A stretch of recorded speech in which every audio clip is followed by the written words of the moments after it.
Bom dia, a paz do Senhor. Bom dia, a paz do Senhor Jesus. Antes da gente começar, não se esqueça de compartilhar o vídeo, de curtir e se inscrever no canal, para que mais pessoas possam ser alcançadas através desse vídeo e através da sua ajuda. Lembre-se que isso é uma sementinha que você está semeando em um terreno fértil e ela pode produzir muitos frutos. Vamos orar? Senhor Deus, meu Pai, te agradecemos mais uma vez por poder estar meditando na Tua Palavra, Senhor. Em nome do Senhor Jesus, venha abrir os nossos ouvidos, nossos olhos espirituais, Pai, para que a gente venha, Senhor, absorver tudo da Tua Palavra, Senhor, conforme a Tua vontade. Nos mostra, Senhor, exatamente no texto, Senhor, tudo aquilo que o Senhor quer revelar, Pai. E revela a nós, Senhor, tudo o oculto e escondido da Tua Palavra. Amém. Hoje vamos estar lendo Mateus 14. Leiam em casa o capítulo inteiro e eu vou começar do 13. O que foi? 14 ou do 13? O capítulo é o 13, eu vou começar do 13. Do versículo 13, O perdão. capítulo é o 14 e eu vou começar do versículo 13. Ok, desculpa. O texto, antes disso, fala sobre a morte de João Batista. E então o 13 diz assim: ouvindo o que havia ocorrido, Jesus retirou-se do barco em particular para um lugar deserto. As multidões, ao ouvirem falar disso, saíram das cidades e o seguiam a pé. Quando Jesus saiu do barco e viu tão grande multidão, teve compaixão deles e curou os seus doentes. Ao cair da tarde, os discípulos aproximaram dele e disseram: este é um lugar deserto e já está ficando tarde. Mandem embora a multidão para que possam ir aos povoados comprar comida. Respondeu Jesus: eles não precisam ir. Deem-me vocês algo para comer. Eu vou comentar primeiro essa parte, para depois a gente continuar. O 13 me chamou a atenção que Jesus, a gente já falou sobre isso, né, que ele era 100% Deus, mas ele também foi 100% homem.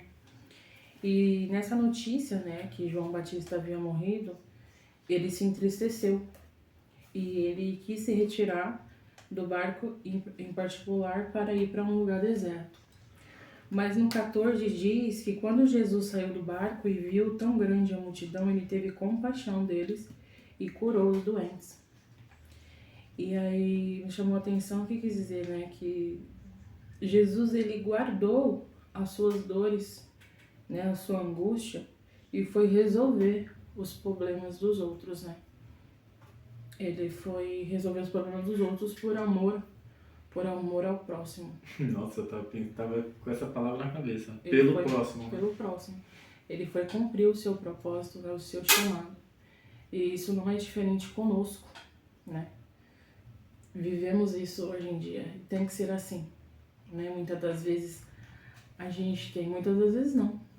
A gente, né, vive Sim. essa realidade, né? Temos problemas todos os dias, temos as nossas dificuldades, mas temos que entender que temos um chamado, um propósito e temos que colocar as nossas dores no bolso e seguir em frente, né? Para que podemos viver a vontade de Deus, né? Viver o nosso chamado. Sim. Por amor a Deus e ao nosso próximo. E aí, no 17 diz: eles lhe disseram: tudo que temos aqui são 5 pães e 2 peixes. Tragam-nos aqui para mim, disse ele. E ordenou que a multidão se assentasse na grama.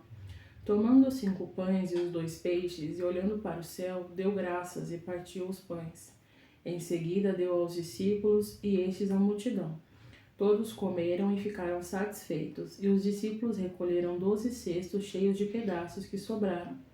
Os que comeram foram cerca de 5.000 homens, sem contar mulheres e crianças. O que me chamou a atenção, né?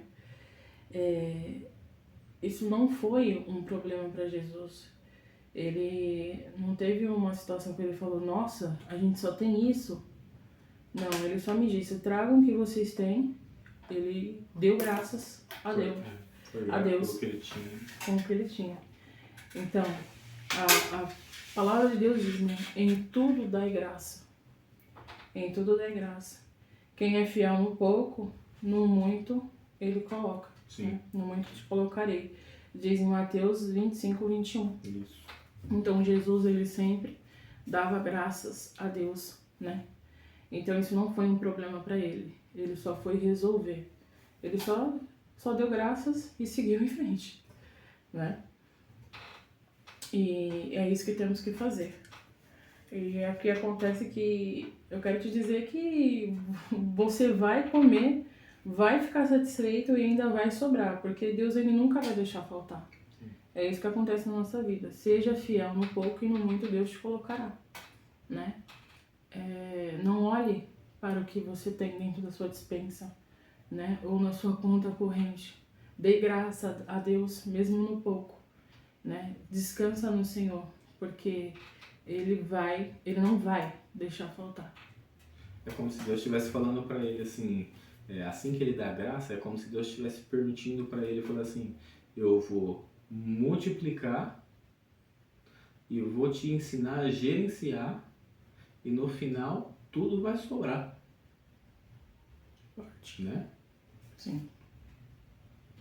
E aí no próximo, Jesus anda sobre as águas. No 22, logo em seguida, Jesus insistiu com os discípulos para que entrassem no barco e fossem adiante dele para o outro lado, enquanto ele despedia a multidão. Tendo despedido a multidão, subiu sozinho a um monte para orar. Então, aquilo que a gente tinha falado, que Jesus tinha guardado seu problema no bolso, ele foi resolver depois, tá? Então, assim, eu não tô falando para você ficar guardando seus problemas e se daqui a pouco você explode, né? Então não é bem assim. Você vai ter sim o seu problema, o seu momento, né?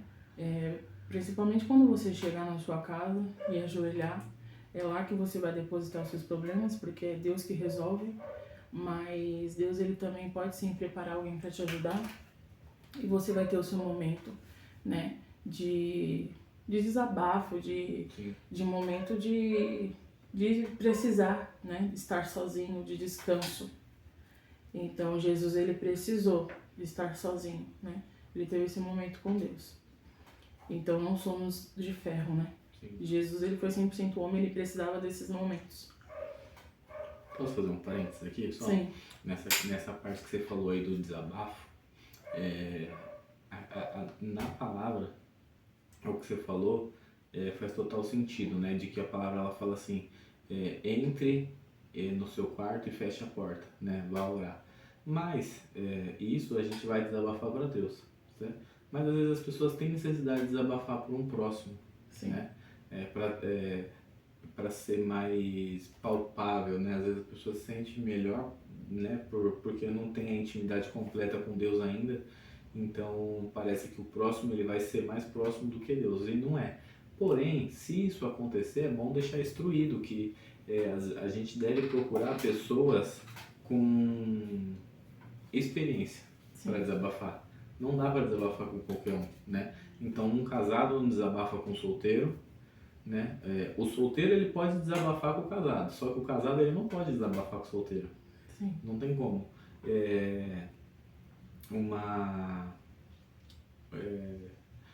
Quando existe cargos hierárquicos, né? Vou usar o exemplo da igreja, que é o que a gente tem hoje. Eu vou usar o exemplo da empresa, vai. O meu funcionário consegue desabafar comigo, mas eu não consigo desabafar com ele, né? E na igreja é a mesma coisa. O obreiro ele pode desabafar com o pastor, mas o pastor ele nunca vai poder desabafar com o obreiro, né? Então parece que cada vez que você sobe um nível, você tem menos pessoas para desabafar e você tem que ser mais seleto. Porque a pessoa sem experiência, sem nunca ter construído nada, ela não vai ter o que falar para você. E se falar, ela pode te destruir em vez de te ajudar, né? E você também pode destruir outras pessoas, né? Tava falando esses dias para um obreiro da igreja lá, para um membro da igreja, né? Tava falando para ele exatamente sobre isso. Eu falei para ele, meu grupo de desabafo aqui é fulano, ciclano, beltrano e o cicano, não tem o terceiro, é o ciclano. E aí ele falou, mas por quê? Eu falei, porque como você tá chegando agora, se eu te falar tudo que eu tô passando, às vezes você vai falar, não vou ficar aqui, porque se ele que é evangelista tá passando isso, eu tô lascado. Né? Então a gente tem um grupo seleto, né? Conforme você sobe mais, você tem que se policiar mais. Sim. Porque se eu falo para ele, eu posso matar ele, né? E ele não vai ter conselho nenhum para me dar, porque ele nunca viveu a parte espiritual que eu estou vivendo agora. Sim. Né? Então é fato mesmo, não desabafe com qualquer um. Procure sempre alguém que tenha bagagem e bagagem boa, né? Não adianta você falar com uma pessoa que já casou e parece ser romântico e você vai desabafar de casamento. Você vai, por exemplo, vou citar um caso típico. Eu não vou desabafar de casamento, sobre o meu casamento com o Roberto Carlos, porque ele parece muito romântico nas músicas, mas ele já casou e divorciou várias vezes. Então, apesar dele ter bagagem, ele nunca construiu o que eu quero construir, que é um relacionamento que dure até o dia que o Senhor quiser nos separar. Né? Então, tem essa questão também. Tem bagagem, mas tem que ter um propósito dentro daquele nosso mesmo propósito, porque senão... Ficou mal aquela colocação, Deus quer nos separar. É até que a morte nos separa. Até que a morte... mas se ele é dono da vida e da morte, eu só vou a hora que ele chamar. Tem que deixar bem claro as coisas. Eu só vou a hora que ele chamar, mas eu entendi, tá bom. Mas é isso mesmo, tá certo. E aí, continuando, ao anoitecer, isso aqui no 23.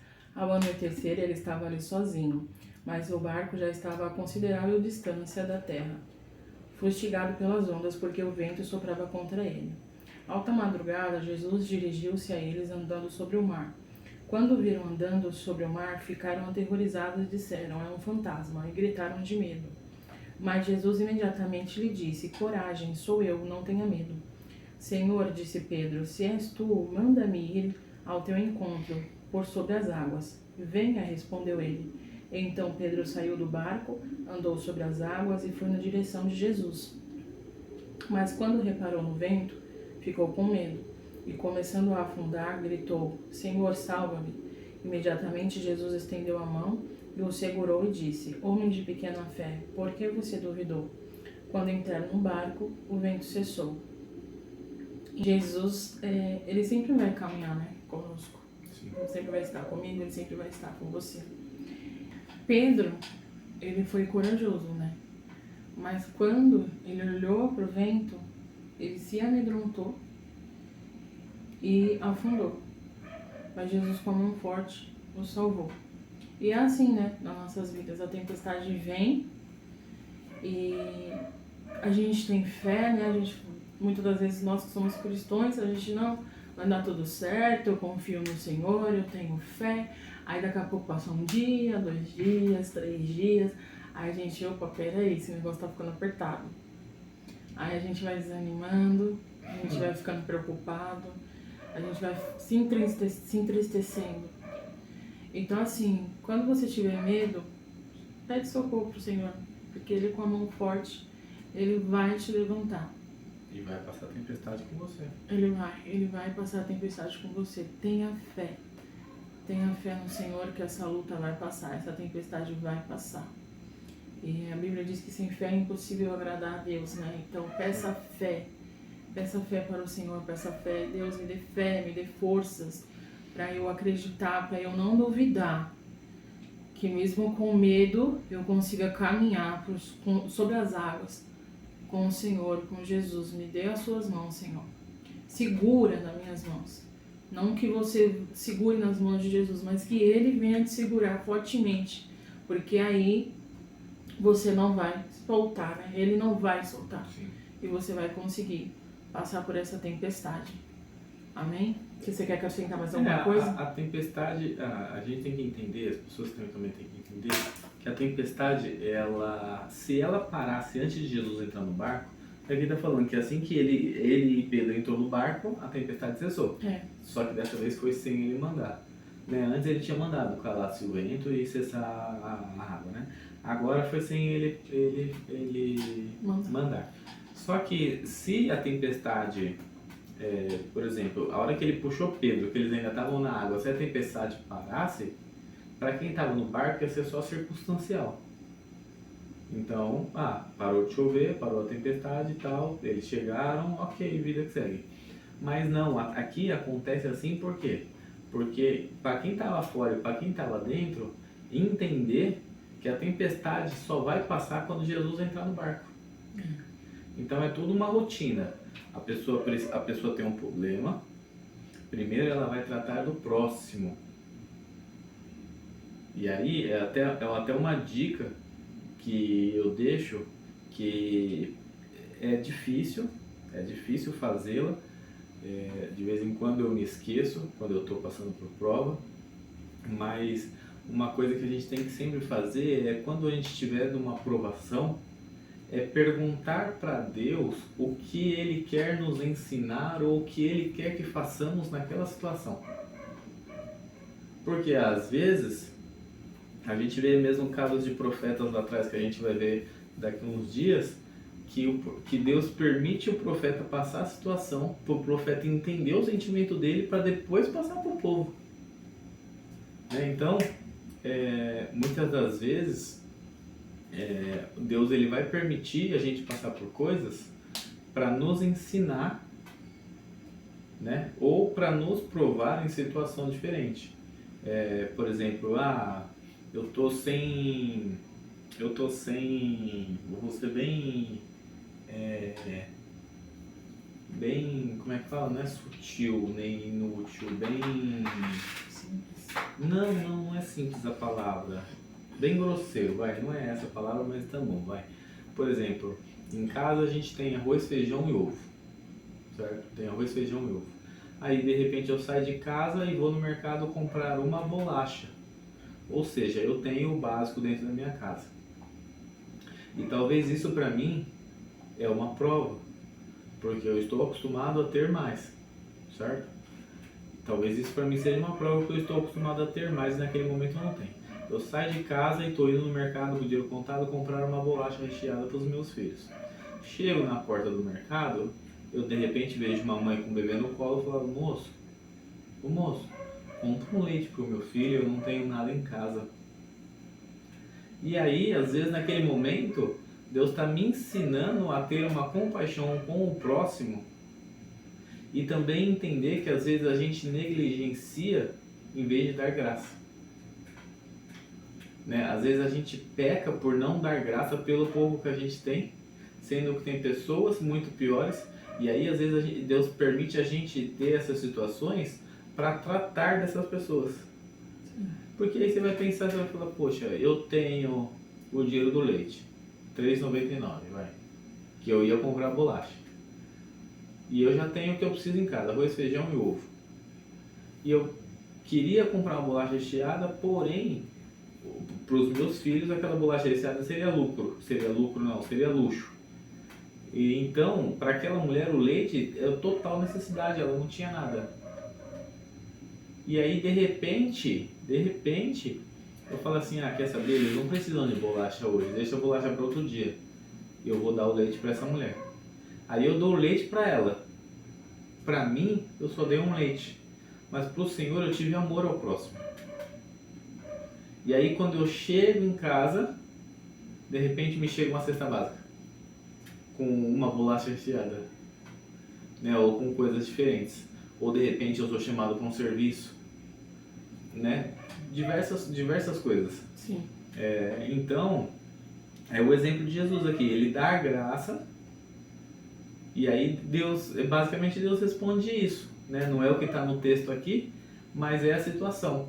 Ele foi grato no pouco, sobre o muito Deus colocou ele, fez multiplicar e ainda fez sobrar. Aqui a gente vê uma multiplicação, se eu não me engano, se não me falha a matemática, é 1000%. Porque ele tinha 5 pães e alimentou 5.000 pessoas. É 1000%, se não for mais, se eu não estou errado na matemática. Então, se a gente exercitar o amor ao próximo, e quando tiver a necessidade, em vez de ficar reclamando, reclamar não traz resultado. O que traz o resultado é chegar em casa, fechar a porta do seu quarto e orar. E quando a gente ora, o Senhor responde. Sim. E muitas das vezes Ele não vai acalmar a tempestade primeiro, Ele vai nos permitir passar a tempestade com Ele. Mas se a gente perder o foco da tempestade e afundar, Ele segura a gente, Ele garante a gente. Sim. E mesmo assim, se a gente coloca Ele para dentro do barco, Ele acalma a tempestade. Não era nem isso que eu fiz um resumo de tudo e não era nem isso que eu queria falar. Mas acho que é isso, não tem o que acrescentar. É um passo a passo, é uma lição passo a passo que o Senhor Ele dá que não tem como não dizer que é incrível. Sim. Né? Perfeito. Amém. Vamos orar? Vamos lá. Senhor, meu Deus e meu Pai, obrigada, Senhor, pela Tua palavra. Senhor, nos ajuda, Senhor. Nos ensina a entender a Tua vontade, Teu querer, Senhor. Nos dá fé, Senhor, confiança em Ti. Nos ajuda, Senhor, a passar, Senhor, pelas provações, Senhor, confiando, Senhor, segurando nas Tuas mãos. Senhor, segura forte nas nossas mãos, Pai. Ó, Senhor, nos guia, Senhor, nos ajuda a guardar a Tua palavra, nos dá no nosso coração e viver, Senhor, verdadeiramente a Tua palavra, Pai. Obrigada, abençoe o nosso dia, Senhor, a cada um que está assistindo. Em nome de Jesus. Amém. Tchau. Tchau, tchau.